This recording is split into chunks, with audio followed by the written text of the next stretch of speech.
Today we're going to cover the Restrictive Deduct Tool and how to turn it on inside of the Edge and how it differs from the defaulting deducting tool that you have the ability to use. So right now I have the default deduct tool capability on, and you'll notice that I have an area drawn.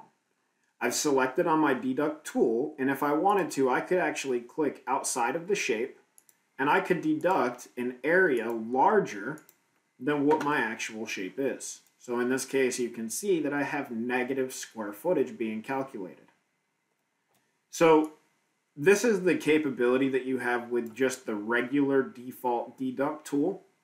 Now, if we were to use the restrictive mode, it's going to change a couple things. So I'm going to delete this shape now, and I'm going to go turn on the restrictive drawing tool. In this case, I'm going to click Bid Grid.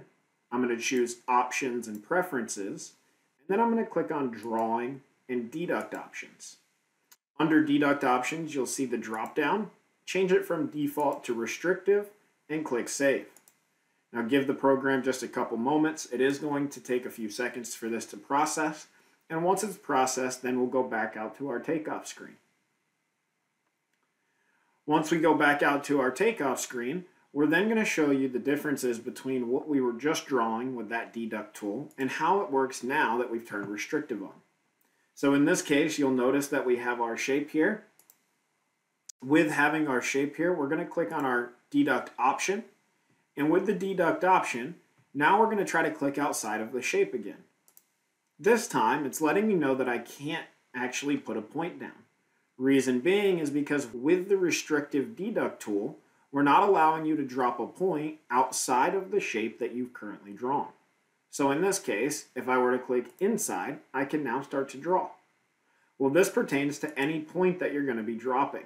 So if you wanted to make sure that you weren't going to draw an area larger or click points outside of your shape, we definitely recommend turning on the restrictive deduct tool. Now in this case, I'm going to go through and I'm going to draw my shape.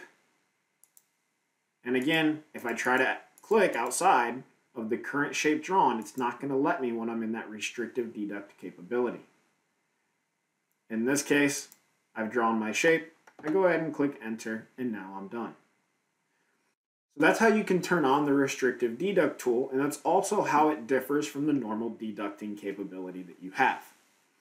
If you have any additional questions or if you run into any issues while trying to make that change yourself, feel free to reach out to us on the tech line and we'd be happy to assist you in any way we can. Thank you very much for watching and have a great day.